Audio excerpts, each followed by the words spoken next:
Kuya, pwede pakiserve na lang on the side yung dressing, please. Sige po, sabihan ko po sila. And by the way po, open mic po tayo ngayon. Baka gusto niyo pong kumanta. Oh, no, not for me, no. Greta, do you want to sing something? Hindi, pas muna ako dyan para sa ikaka-safety din ng lahat. Mamaya magka-tropical depression tsaka storm surge. Hindi naman siguro. Anyway, Kuya, yes, your house red wine, please. Okay po. Thank you. Thank you. Thank you for making my day better.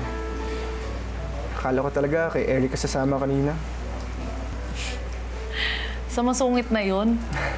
Siyempre, ikaw pipiliin ko, no? Siyempre, niligtas mo ko, tsaka ililibre mo pa ako ngayon. I will do anything for you, Greta. Lalo na ngayon na sigurado ako sa nakaramdaman ko.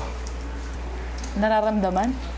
Ano ba nararamdaman? Baka gutom lang yan. Kumain ka na lang dyan.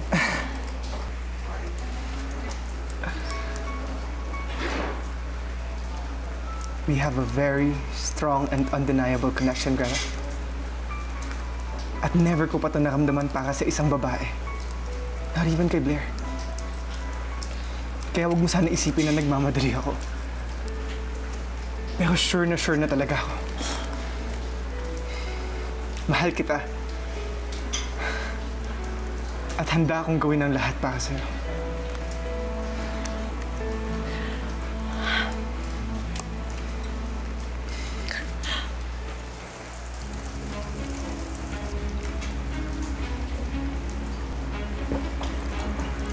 Parang si Blair yun. Tignan mo. Huh? Yung naka-black na dress, tapos naka-belong black. Yung pang-horror. Seryoso ba? Oo nga. Teka.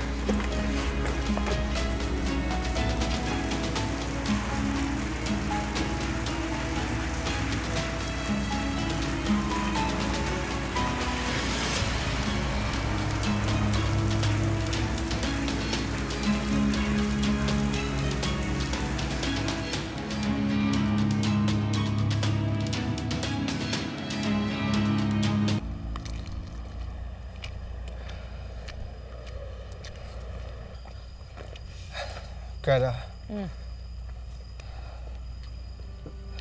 Bakit? Parang tahimik ka. Hindi mo ba nagustuhan yung food? Anong hindi? Bet na bet ko nga yung pagkain kanina eh. Medyo naaaliw lang talaga ako sa mga pinagagawa ni Blair. Alam mo yun, may pa-disappearing act pa siya. Tapos iniwan niya pa yung belo para sa Mystery Effect. I'm really sorry about that. Blair can really be unhinged at times. Lalo na kapag hindi niya nakukuha yung gusto niya. Actually, naiintindihan ko naman kung mag-aampalaya mode siya palagi eh.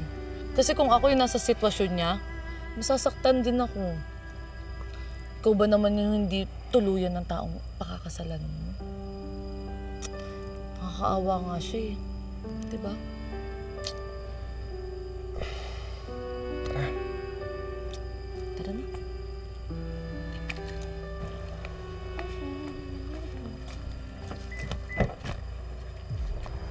Greta? Oh, Come over here. ano ba yun?